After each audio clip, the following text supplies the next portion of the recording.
My government's relentless endeavor to achieve holistic and sustainable development of the state has been recognized time and again by the Government of India and reputed international entities.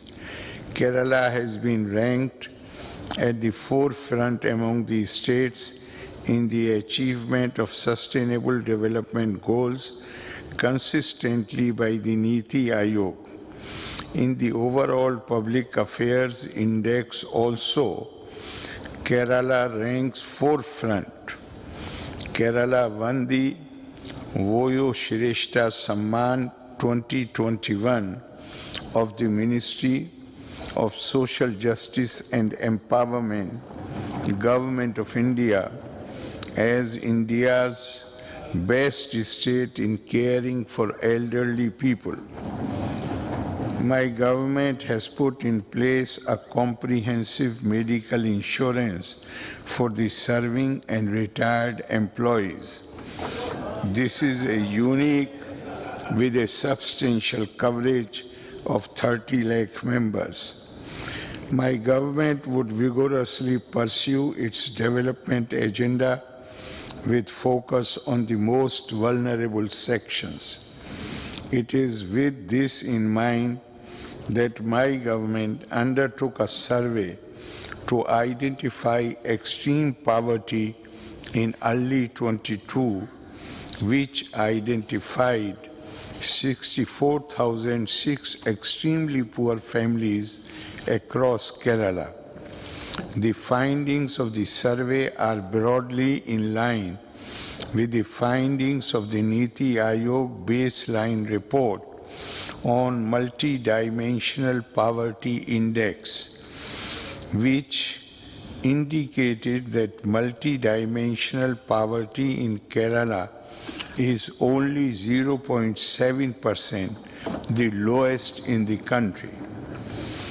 My government is committed to uplifting these extremely poor and vulnerable families from their present state, for which micro plans are being drawn up in collaboration with Kutumbshri and the local governments.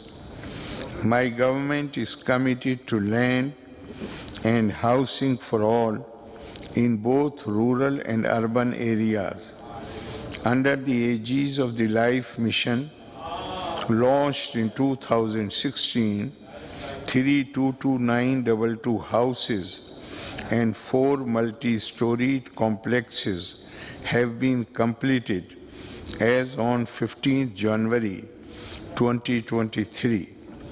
My government is relentlessly pursuing efforts to transform governance in the state to a people-centric, technology-driven, outcome-oriented digital governance system. All departments and public institutions transact their work through the e-office digital platform. More than 1,900 services have been made online. The integrated local government management system has been operationalized in all Gram Panchayats of the state. The K-Smart application for urban local bodies will be rolled out by April 1st, 2023. I am happy to note that this would revolutionize service delivery in urban local bodies. Dashboards have been set up for tracking progress of applications and service delivery in local governments as well as government departments with citizen interface. In order to address the issue of unemployment, my government initiated a massive program, the Kerala Knowledge Economy Mission, with the aim of creating 20 lakh jobs in the economy within the next 5 years. The India Skills Report 2022 ranks Kerala third among the states in terms of employability of its youth. I am also happy to note that the concerted efforts taken by my government in improving investment atmosphere of the state have started bearing fruit. My government took several path-breaking initiatives to transform the investment atmosphere to a business-friendly one. The grievance redressal mechanism, centralized inspection system, timely license approval mechanism for MSMEs and non-MSMEs have enabled us to make great strides in investment facilitation. Due to these progressive initiatives of the state government, Kerala has improved its position in the ease of doing business ranking. Ease of doing business ranking. My government will continue to bring in reforms in the investment arena and modernize and amend laws, rules and regulations to facilitate and simplify approvals for investment in the state. I would like to make a special mention of the role played by Kutum Shri Mission in empowering women of Kerala socially, economically and politically. I feel happy and proud to note that Kutum Shri is celebrating its silver jubilee in 2023. My government is committed to protect constitutional values which are presently facing many challenges, to defend democracy, secularism, plural values and federalism, the important foundations of our national unity and part of the basic structure of the Constitution. We need to take special efforts.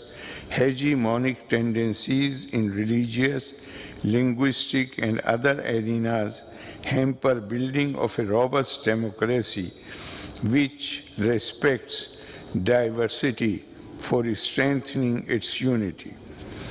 A strong nation has to have a strong center, empowered states and actively functioning local governments. For the body politic of the nation to be strong, it needs strong limbs. States have heavy responsibilities in the social sector and their fiscal position has to be strong.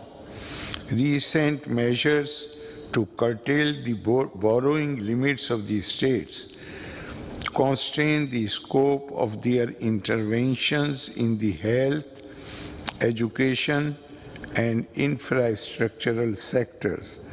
While fiscal discipline has to be enforced in right earnest, there cannot be different yardsticks for state governments which are not made applicable to the union government.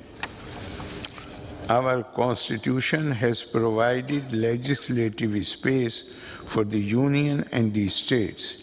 Incursions into the legislative domain of the states do not augur well for a cooperative federal setup. Checks and balances in the system have to be scrupulously observed for the healthy functioning of our democratic polity.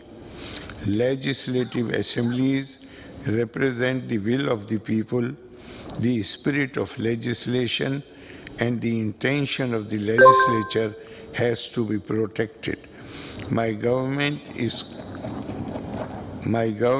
committed to the constitutional value that intention of the legislature should take effect as law.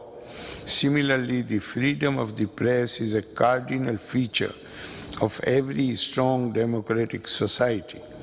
free and fair media activities are to be protected. Some instances of curtailing the freedom of the press in different ways are coming up in some parts of the country. My government is always committed to protect the freedom of the press. Here it needs to be underscored that even remotely a perception that agencies empowered to investigate matters regarding compliance to laws are acting in a manner which deviates from the professionalism expected from them